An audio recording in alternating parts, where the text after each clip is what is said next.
Hey, everybody, what's going on? What's happening?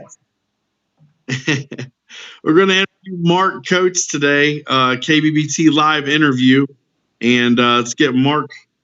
How you doing, Mark? I'm doing good, buddy. How are you? I'm doing all right, man. Just congratulations on your second Elite Eight appearance, if I'm not mistaken. It is. It is the second time. Only the second person ever to do it. Yeah, I mean that's a pretty special feat. I think Conrad Benetti's our other angler that was able to make it to the Elite Eight both twice. That was in the April and the May bracket, if I'm not mistaken. So, yeah, congratulations on that feat early on here in KBBT, and we'll look forward to seeing how far you can go. But before we get into the fishing stuff, how about we get into getting to know Mark Coates on a little deeper level? We've done an interview with you before, but let's remind everybody, where you're from, and just tell us a little bit about yourself, maybe what you do, about your wife, kids, things like that. I am originally from Arkadelphia, Arkansas. It's my hometown. Everyone that's on my Facebook knows that one. Everyone always assumes I'm there, but I have lived in Social Hill, just south of Malvern, for I don't know, 4, 5, 6 years, somewhere in that ballpark. Right next door to my parents. Love it and hate it both at the same time. Depends on the day, but it's good to be that close to family. You know, this whole area, there's family all around, so that's the good part. We don't have to go very far for a family reunion. It's just which yard do we want to meet up at. Right. I'm an appointment generator at Windows USA here in Royal, Arkansas. We cover just about the entire majority of the southern half of the states. We go about as north as Iowa and all the way over to Florida, the Carolinas, and New Mexico. What else you want to know, Todd? Well, what other hobbies do you got other than fishing? What other things trip your trigger, and what things do you enjoy? I mean, I kind of know you on a little deeper level than some of these other people. Maybe play a little Xbox, do a little hunting, something like that. Tell them what you do. Absolutely. So I do share a strong passion for hunting. Nowhere close to the amount of fishing, but it's progressing as I'm getting older. Sitting in a deer stand is just a lot easier than paddling 6 miles. Mm-hmm. I'm not even gonna lie. Like, I will straight up trash some people on Call of Duty. Like, don't even mess with me on that one. You think you guys got beat in the bracket tournament? You don't want to play Warzone. It's going down for real is like my theme song. So, I really enjoy. Believe it or not, I really enjoy cooking. I love gumbo soups, seafood. I love cooking all that. I was actually a cook for I think about 2 years as my first starter out job. So I love cooking as well. Nice. But ultimately, besides fishing, the meme wars with Greg Nozar are a pretty strong passion. Sometimes you just got to show the master that there's a up and comer at bay. So you got to keep Greg on his toes. Yeah, there you go. So you like to hunt, play a little bit of Call of Duty. Smack Talk obviously is something that you're pretty passionate about. I teach a class for that on Sunday. On Sunday, and Greg teaches the meme class on Tuesday nights, right? Correct. I couldn't do Tuesday because he had that patented. So I started my Smack Talk Sundays, 6 o'clock Eastern to 9 o'clock Eastern. I don't charge as much as Greg. Greg's $79.99. Mine's only $50 even a class. Generally, by your fourth or fifth class, you're able to keep up. Well, that's a plus. So maybe you can start getting some people signed up for your smack talking class there. But if I'm not mistaken, you're married, maybe have a kid, and you might have had an anniversary this past week. Correct. Tuesday was my 2-year anniversary with my lovely wife, Stacy. Congratulations. Thank you. I've got a daughter, Jewel, who is also big into fishing occasionally. I'll throw up some pictures of her later on, but she does love her kayak. She's got her own Nucanoe Flint, and she's pretty confident in her own ability to paddle that thing. Well, that's awesome, man. I mean, to get the young ones into kayak fishing and to grow this sport, is key. And introducing, I think KBBT, just to go into what we're maybe doing next year, is doing that high school team bracket, and that's going to be sweet. Huge. Yeah. I haven't got to really express my opinion on that lately, but that one's got a place special to my heart. Love reaching out to the youth, and like I said, try to grow this sport. And get a good foundation of up and comers. And it's going to be great to see how that unfolds. So, how do you feel about that? How do you feel about the high school bracket that we're going to do next year? Man, I've already been talking to 2 different high schools around here. 2 different high schools that are very close to me. Of course, my own Arkadelphia High School. Gotta represent. I've talked to the principal there. He's really interested. We're in touch. He's going to need a couple of things from me. They're even talking about doing designated practice days and everything. So, wow. And then of course here, local to me, I've been talking to a couple of my friends that have kids going to Malvern High School. So hopefully at least 2 high schools coming out of Arkansas for strong performances. I figure a 2-time Elite 8 champ can take them under his wing and show them how to get there themselves. Well, there's nothing short of, your, I don't know, man, you're very confident, and, you put that out there, and that's really, it's special to have that confidence, in these tournaments that you fish. And so Marcus, that's that's really good for you. But let's get into some kayak fishing a little bit. Tell us about maybe your grassroots, your first memories of fishing. I know that you got a special story about your uncle and things like that. And tell us how that all started and where your passion for fishing came from. Absolutely. So my Uncle Doug used to take me fishing as much as he could. My first fishing pole was like an oak log with a piece of line tied to it and a hook off my Papa Ronnie's dock. And me and my cousin were taking turns ripping up little 3-pound catfish on top of the dock, and then out of nowhere, here comes this 5-pound bass swooping at my hot dog out of nowhere, and that was like, Uncle Doug, I want to catch one of those. You just see this giant bucket mouth come up after a freaking hot dog chunk, and I'm like, I want to do that. So, a couple weeks go by, and he takes me out on his boat on the Caddo River. I was still pretty young. I have the picture still. I caught my first ever bass with him on a spinnerbait on the Caddo River. We took it home to clean it.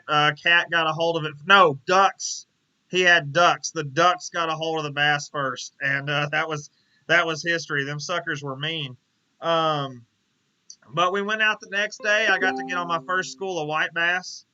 Uh, and it was just little memories like that is what started the whole passion. It everything I wanted to do, I was like, well, hey, when's the next time we can go fishing? Hey, I want to go fishing again. Hey, can we go fishing this weekend? I mean, hey, Mom, hey, Dad, can I go stay the weekend at Uncle Doug's house? Then he kind of he passed in a car wreck, and it took a huge toll on me. My uncle Dan stepped in, and he would take me out fishing on the Washita River down around Camden, Arkansas. We would go crappie fishing in all the backwater ponds, named like Big Mud Lake and stuff like that.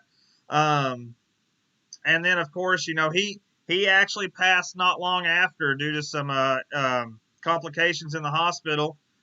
And then my dad really stepped in.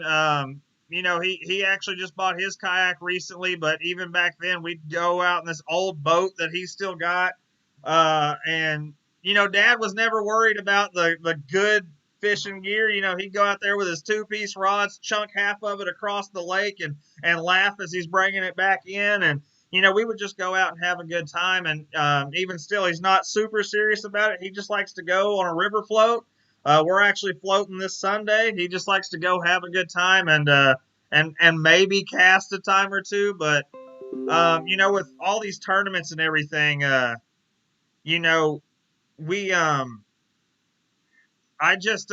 feel like I'm living my Uncle Doug's passion. Both my parents really stepped in. I didn't fish tournaments when they did pass.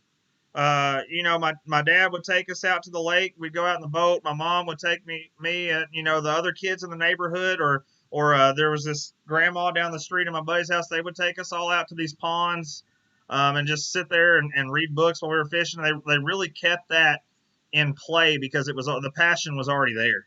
And now every time I'm in the boat, every time I'm a night before a tournament, it's one of those things you just got to look up at the ceiling and thank him and thank God and thank all the family that we got to this point. And every time I'm in that kayak, I feel like I'm living his legacy that he didn't get to live. And there's been plenty of times I've been frustrated. I mean, you look at this KBBT event we're in right now, there's been plenty of hours I have been frustrated out on that water. And I'm just sitting here going, freaking A, Doug, show me a sign of what to throw, make a fish start schooling in front of me, do something. It's hot out here. I'm ready to go in. So, I talk to him a lot, but, that's just where it all began, man. It's never died down one bit. Yeah. And I'm sure, not to get too deep, but he's looking down and smiling on you, that you're carrying that passion that he had and taking maybe some little things that he taught you about fishing and all that. So that's got to be special for not only you, but for your family to see you progress and see how Marcus Coates' name, has gotten out there over the last several months and things like that. So, I mean, that's got to be really special to you and your family. I mean, has there been any conversations about, about how your uncle would be proud of you and things like that with your thing like that? Absolutely. But not only that, my family, you'll see them on every single broadcast KBBT has blowing up in the comments. I don't have a bigger batch of supporters than my family. I mean, my sister, my mom, they will scream their heads off every time that Greg says that I win, whether it doesn't matter. They'll scream, blow your ears up. You could hear them on the last the first week when I did that little interview there. You can hear them in the background. My wife is real big into it. She watches everyone, even when she's at work. She'll sneak in. She'll find out.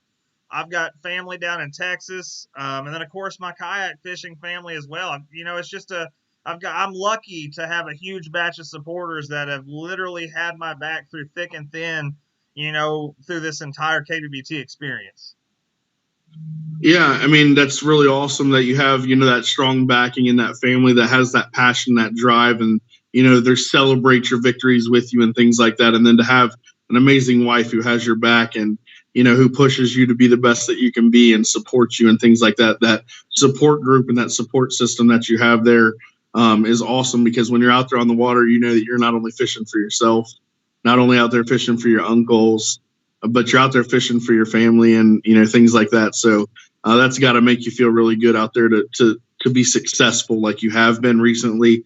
And that's just got to be awesome. So, Yeah, congratulations on, on what you've been doing so far, not only in the kayak fishing world, but with KBBT coming up and, being like a broadcaster for KBBT and just, getting your name out there. It's really cool to see, how nobody ever knew who Marcus Coates was, maybe just the little region or the group area there in Arkansas, but now everybody knows who Mark Coates is. So it's a face you can't forget. It's a voice that's contagious, and you do a really good job, Mark. I mean, we give each other a hard time, and maybe not always see eye to eye. But I think that we're a good team here, and it's been awesome to be able to work with you this far. Oh, dude, absolutely. I mean, honestly, it was you and Greg's performance on day one, on the very first ever bracket that inspired me to want to do it for the other anglers. When Greg said, "Well, we don't have a broadcaster for day two," and I volunteered, it was because of that experience. I was lucky enough to be the first angler that was brought on camera for KBBT, the first person on the water. I was also the first person to lose, or I'm sorry, break off a monster bass on camera.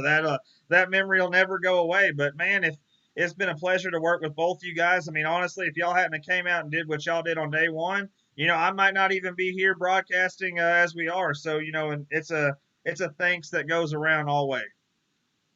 Yeah, and let's maybe keep the head straight and dig into this fishing a little bit more. Well, why don't we dig into like what your setup is? What kind of kayak are you fishing? Of what electronics do you use, or did you use, not use, paddles, things like that? Just tell us, what your equipment is out there on the water to help you succeed. Man, I use a new canoe pursuit. I've been in almost every boat, and I'll be honest with you. I like a Hobie as much as the next guy. I mean, how can you not? But at the end of the day, that new canoe pursuit just cuts through water so easily. I'm able to get into areas that you can't get flippers into. I don't run a motor or nothing. I'm an old school paddler.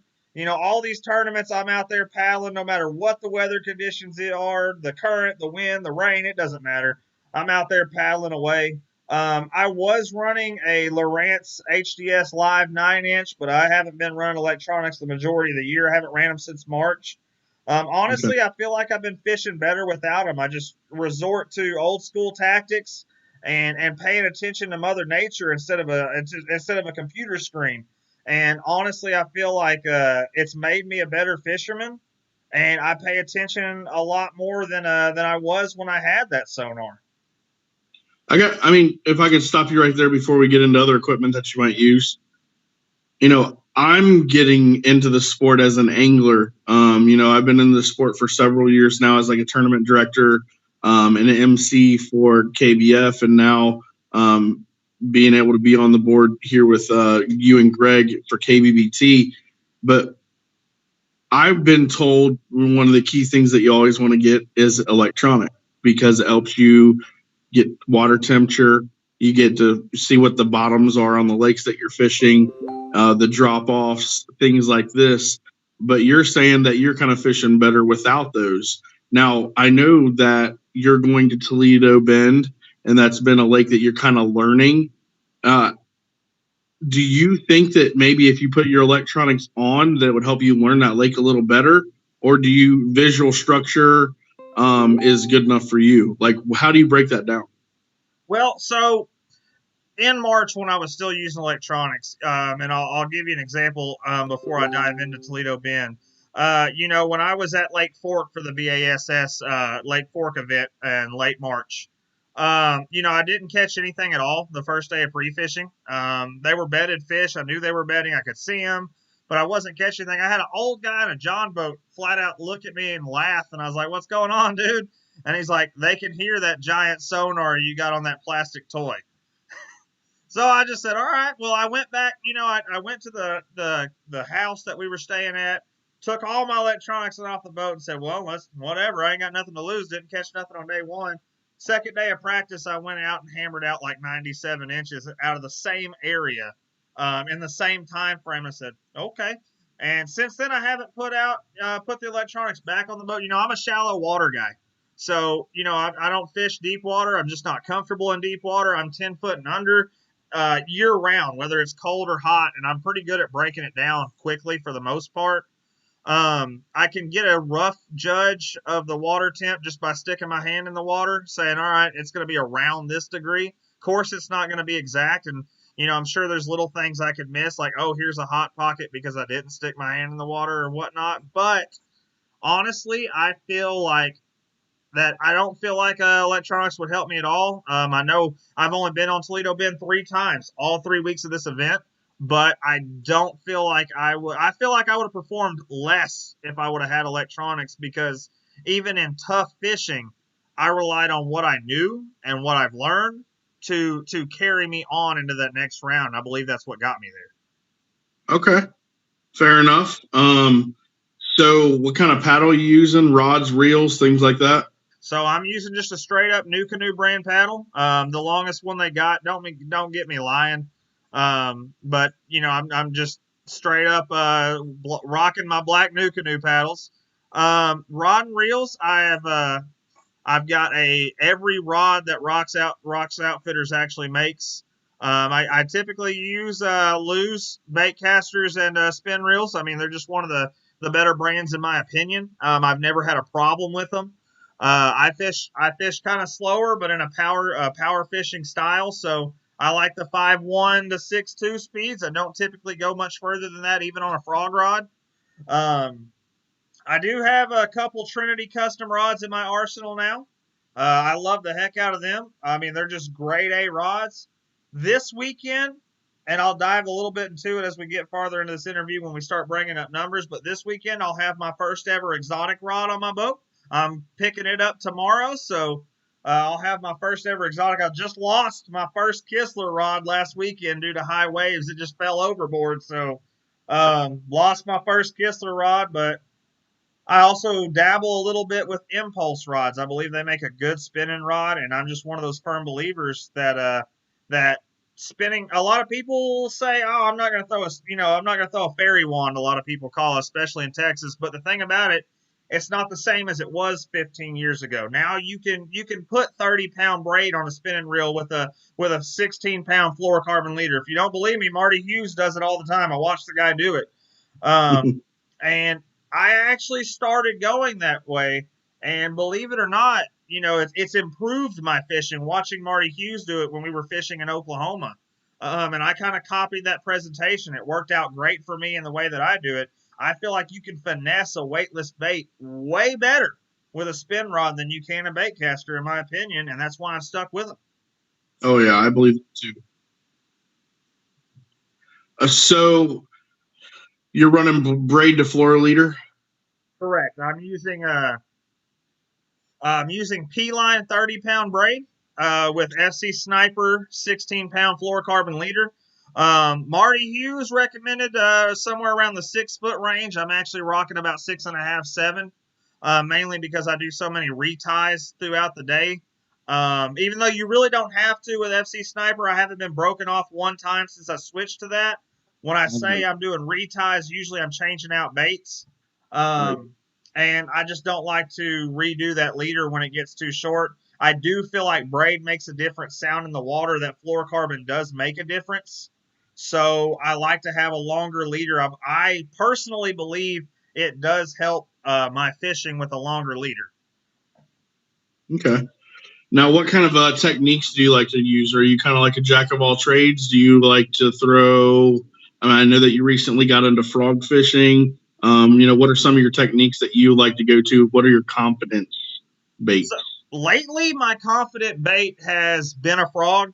I've spent 3 months perfecting my frog. I wouldn't say perfecting. I would say advancing my frog fishing. I just recently picked it up in April, so I've pretty much had a frog tied on since April, and it's been my first go-to every single day I'm on the water. And it's produced every single time. I've learned the do's, the do nots. Of course, with frog fishing, you're going to have mishaps, but I've gotten a lot better about it. Greg Nozar actually helped me with my frog game quite a bit. I'll give credit where credit's due. But my overall comfort bait is a fluke. It always will be. That's just one of my go-tos in any body of water. You will not show me a body of water I can't catch a fish on a fluke. It just won't happen. I refuse to admit that there's a body of water out there that I can't catch a fish on a fluke with. Wacky worm, just recently, the Nico rig. I started to dabble a little bit in the Nico rig. It's really helped me out, even in my honey holes that I thought I knew everything about. That Nico rig has worked wonders. And I'll give credit where that's due. Marty Hughes was the one that got me in it. He sent me my first Nico rigs in a package from Nebraska. I didn't believe that they were going to do worth a crap. And I had a 17-inch bass on the first cast and ate my crow immediately. So, you know, those are pretty much my comfort baits, man. I like weightless presentations based off of the ability you are able to give that bait with your own finesse. And I'm you know, that's just how I like to roll. I'm not a real big chatterbait guy. I hate Texas rigs. They're just so slow to me. I don't like Carolina rigs. I very rarely fish stuff that you could even throw treble hooks in. So most of your crankbaits are out for me. But you know, that's just how I like to roll. Well, I mean, what kind of flukes do you like to throw? Do you got a certain brand that you like to throw, or you want to not say that? Oh no, I'm all about it. I throw a variation of about 6 different colors of Zoom flukes. Okay. And as far as Senkos go, I've been using the Z-Man TRDs for my Nico rigs, and then Whack 'em and Stack 'em custom plastics for my wacky worms. They just have a faster fall ratio, and they're a little bit tougher. So I don't run through Senkos as much with their baits. So I've been using them. Do you run O-rings for either one of those? I do not for the Nico rig. I do for the wacky worm. Man, when you're fishing Florida strain bass, I've just noticed they will rip them. They will just rip those Senkos right off your hook. And I believe that that O-ring actually helps with hook sets when you have overly aggressive bass. Yeah, sometimes I'll use O-rings. Sometimes I won't. The majority of the time I don't. I just pierce through the middle of the bait. But it's every to each their own, right? With that presentation. Honestly, I think that my trick with the wacky worm is actually on the hook.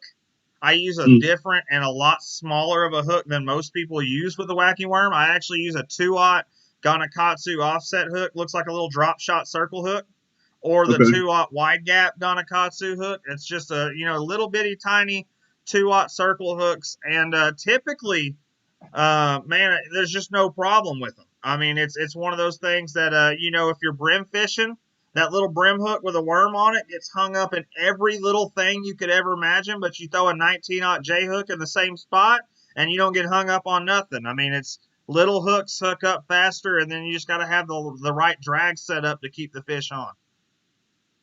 Right.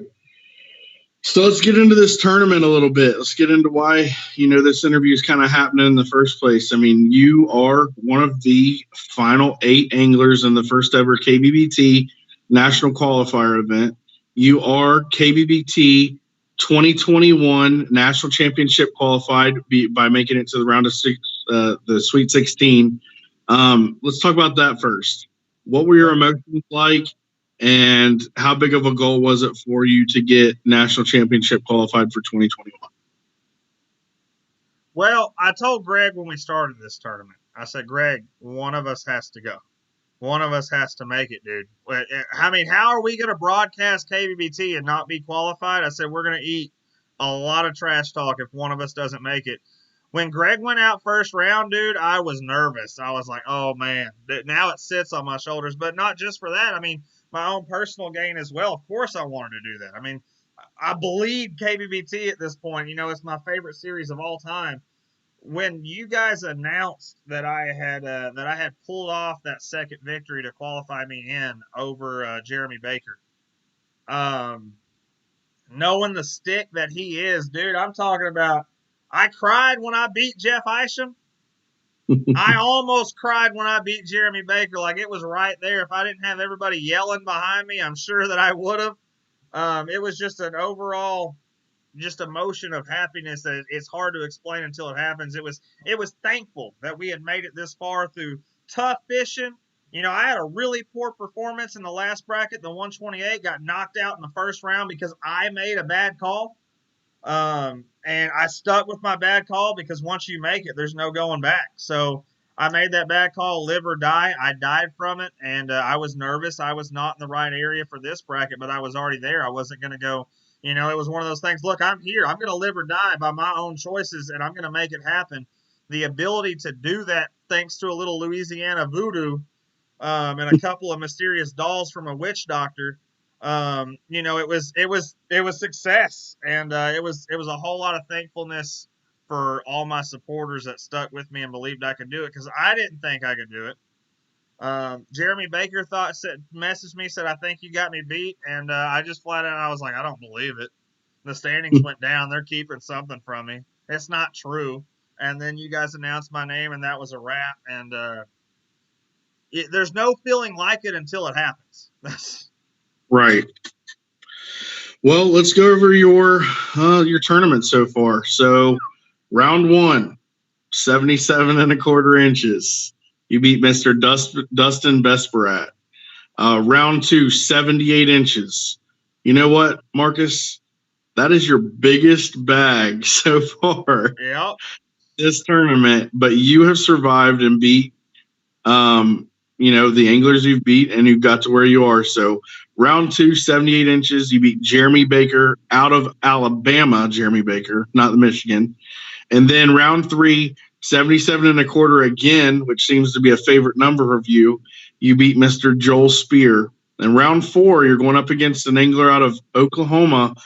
Silent guy, not really heard much from him, kind of just out there doing his thing. He's been around.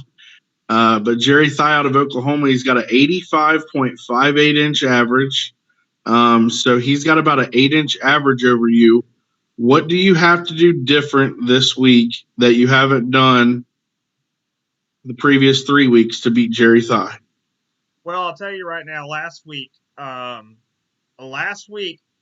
hurt myself. I got to the water way late. I woke up late. I didn't get on the water. And by the time I got on the water, the wind was already blowing 15 miles per hour. The frog bite was toast. It was already starting to get hot. I had a 3-mile paddle when I got there, so technically I didn't even start fishing until 8:30.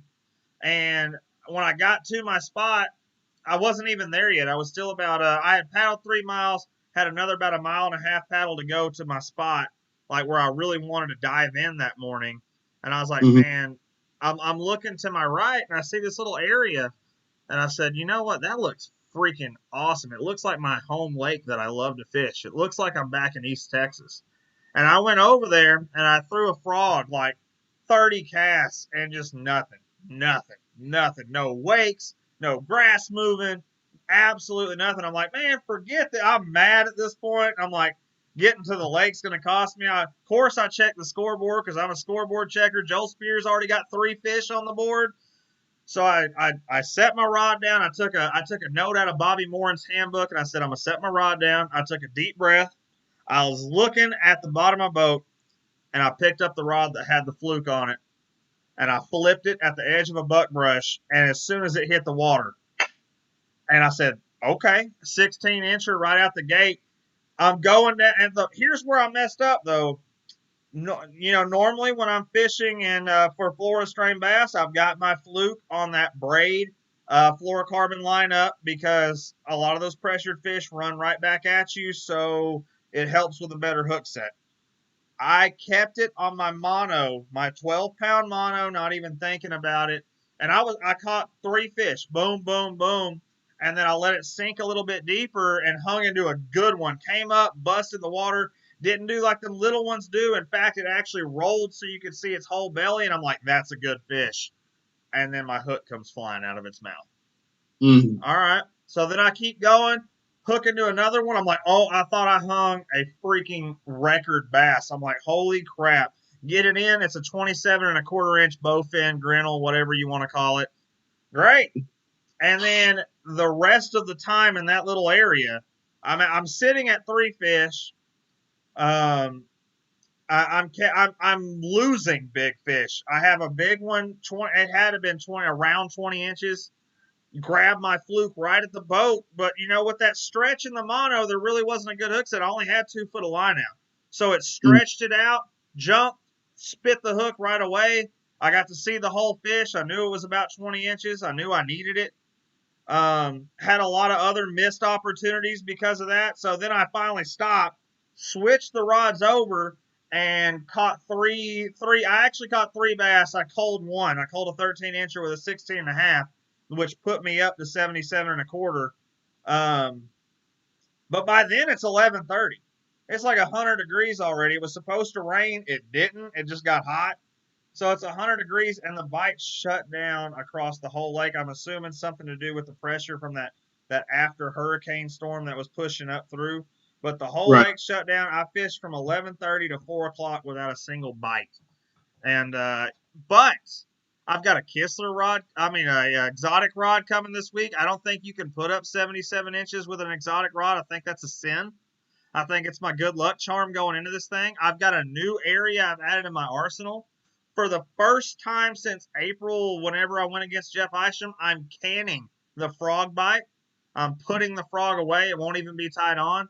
I'm going out there and immediately jumping straight to the fluke in this area, planning on culling out a decent 5-fish limit somewhere in the high 80s. And then I'm going to go do something I don't usually do. I'm going to put on my old monster and red shad with a pegged weight, and I'm going to go tree to tree to tree to tree and do nothing but fish for big bass, because in my opinion, even though Jerry's thrown up 2 bags, I believe, in the 82-inch range and 1 in the 90s, I still am holding on to the 190. You don't judge an angler for his worst. You judge an angler for his best. And his best right now is that 90-inch range with that 20 3/4-inch kicker. So I'm thinking that I've got to put 95 inches up to be safe. So that's what I'm planning on having before noon on Saturday. Yeah, that's what I was getting to lead into there before you knocked it out of the park. But you think it's going to take 95 inches between you two? You think that that's going to be the magical number to get you into the round of 4? I would not be surprised to at least see one of us in the 90s, if not both of us. I think 95 is a safe number. At that point, I'm like, all right, I'm good. Now the pressure's kind of off. But I think until that 95 mark has been hit, I think the pressure is going to be continue to stay on. And you're just leading right into my questions there. So you talked there in your explanation of last week. You said you're a scoreboard watcher.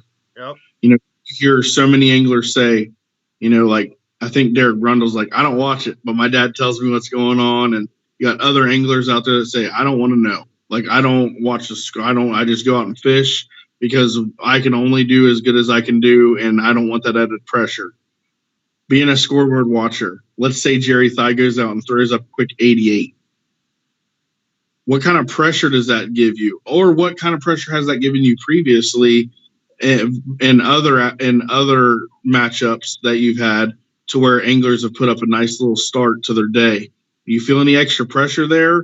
Or do you, what's your thought process there? Absolutely, I feel extra pressure. But unlike a lot of guys, there's a lot of people. There was a guy that came on last week during the broadcast and flat out said, if you're watching the scoreboard, obviously you're probably going to lose.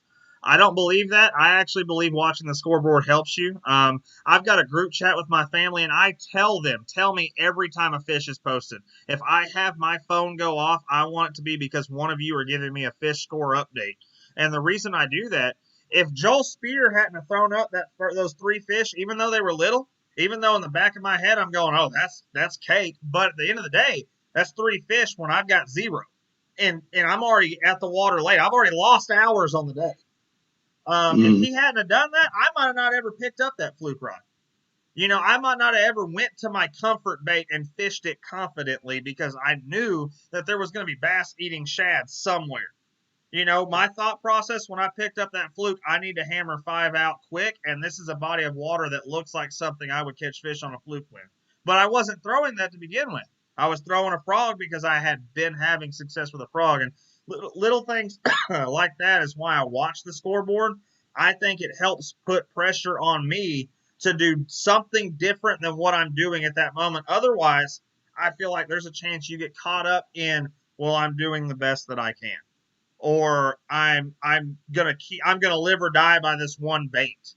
When if you paid attention to the scoreboard and you seen that, oh crap, I'm getting blown out the gate, I got to do something different. Pull a trick out your hat. Do something that you are not currently doing, and that's my mindset to it. So you don't think that there's any time, like if you, let's say you were throwing your confidence bait already, you're already throwing that fluke, you weren't getting immediate bites. You don't feel like maybe paying attention to that scoreboard, watching the time tick down, seeing the sun beating down overhead, no chance of, any chance of relief. You don't feel like you're maybe rushing your jerks on that bait or your twitches or anything to get that fluke to do, what it needs to do. You don't feel like you're maybe rushing your fishing at all. I'm sure there's times that I am. Of course, I'm never thinking about that at the time. I'm sure there's times that I am, but I also feel like potentially that could help you. There, a lot of the times these bass, a lot of times a bass will pick up on an overly aggressive bait that's worked a little bit different. When a lot of people work a fluke, it's a little bit slower of a retreat. That's why a lot of these power guys don't like using them. They feel like it's slower. Well, think Mhm. about if that fish has seen that same fluke pattern a million times, and all of a sudden you're using the same bait, but Right. different speed, different twitch. All of a sudden, that's something new. Pop. And so in all honesty, I feel like it could make you do something different, but I still think even doing something different might actually help you and add a few more tricks to your own arsenal. Yeah, well, that's a good way to think about it. And a confident angler on the water is always dangerous, like I say, and many other people say. And you seem to be pretty confident, even though you've been in that upper 70-inch range, but you're looking to break through this week and kind of fortify yourself in the final four. It's going to be either you or Jerry Thiel of Oklahoma, so we'll have to see how that goes. But you've made it this far. You've made it through. Let's go over. You made it through Jeremy Baker, Joel Spear, and Dustin Besprat. You make it through. You make it through Jerry Thigh, and you go to the final four. What would it mean for you as an angler to win this national qualifier event? Man, my whole goal going into this, because, love or hate the guy, Conrad Benetti is known all across the kayaking community. I laughed my tail off when Conrad got a sixth place trophy because I've got a sixth place trophy. I said, all right, Conrad. I knew he wasn't going to be in this bracket because there's no Florida. I said, all right, so all I got to do is win this thing. And guess what, Conrad? I've got a first, you've got a first, and we both have sixes. So Conrad's actually, without even trying to, been my own inspiration to pull this off. But at the end of the day, man, absolutely, to win something that you're so involved in, to win something that you've got so much passion and belief in, and want nothing but the best, and to not only you know just as well as I do, man, we haven't taken a week off since April. We give this series everything we've got and then some, to the point where we are just absolutely ragged when the week hits, and we would do it all over again because we love our anglers and we love doing what we do. But to take home a first place trophy in that atmosphere is just, I don't even have words for how awesome that would be. But at the end of the day, I'm not focused on first. I'm focused on the matchup ahead. Um, if I get to advance this week, awesome. You know what? If I advance the next week, freaking great. If I'm in the championship, I'm fishing 10 hours and then driving 17 hours to La Crosse after I'm done fishing. So win or lose, man, I'm going to go out there. I'm going to give it my all. I'm not coming off the water early. I'm one of those guys, Bobby Moore hates it, but there is no too hot to me. Until my body shuts down, look, Marcus Coates is going to be out there grinding it. Lightning ain't scared me. I'm not saying it's the smartest choices. It's probably pretty stupid, but at the end of the day, dude, I'm giving it everything I got until somebody says I got nothing left to give. And best of luck to Jerry Thigh. I hope me and him are 1 and 2 on the leaderboard. That's the way I like to be. Mm-hmm. But if he messes up, every angler I've faced up so far has had a slip up some way. I've been lucky. I'm not gonna say it's skill. It's been luck to get me this far. but it's going to be skill that moves me on into the Final Four. Yeah, so kind of winding this thing down, sitting here somewhere around the 40-minute mark with this interview, but any words for Jerry as an angler, any smack talk, anything that you'd like to say to Jerry about your matchup moving forward, getting closer to Saturday to where it's showtime? Absolutely, Jerry. I'll just go ahead and tell you, brother. I didn't think you had a chance in hell to beat Bobby Morin, and you beat him by flying covers. Bobby never posted a fish. Then you go into your week 2 matchup. I'm like, there's no way Jerry Thigh takes out. I believe it was Adam Patron. Was it Adam? Yeah, I think it was. But yeah, I was fishing the same water as Adam. I said, there's no way Jerry Thigh takes out Adam. Jerry Thigh took out Adam in a big way. Straight up was one of the top 5 bags of the week. Said, I'm here to play. Then he goes up against Rodney Kennan. There ain't no way Jerry Thigh takes out Rodney Kennan. It's going to be me and Rodney in the Elite 8. Nope. Jerry Thigh says, surprise, sucker. I'm still here. So you know what? I got absolutely nothing but respect for Jerry Thigh. He has proved me wrong 3 times this bracket. He has earned absolutely every bit of my respect. I mean, the dude went out there grinding. He's already messaged me this week. We did nothing but, wish each other good luck. And he flat out told me, I will not be coming off the water early no matter what. He's going to grind it out from 6 a.m. to 4. And I'm going to be right there doing it with him. So, Jerry, you go out there, brother. You give it everything you got. And at the end of the day, one of us is moving on. And if it's you, brother, guess what? You better win the whole dadgum thing. Because if I'm going to lose, I want to lose to the champ. So If you're going to beat me, just make sure you're going all the way to the end. That's the way that I want to look at it. But I'm going to bring my all. I've got more tricks in my arsenal than I did on week 1, week 2, or week 3. And I have got a ton of confidence in it paying off early. But really, honestly, we don't know until we're on the water. Right. Well, any shout outs you'd like to give, and then give a shout out to definitely your sponsors. Absolutely. So I want to give a huge shout out to, I'm going to start off with my kayak fishing family. The guys, I've got a lot of kayak fishing family out there, but there's a few of them I talk to literally every day.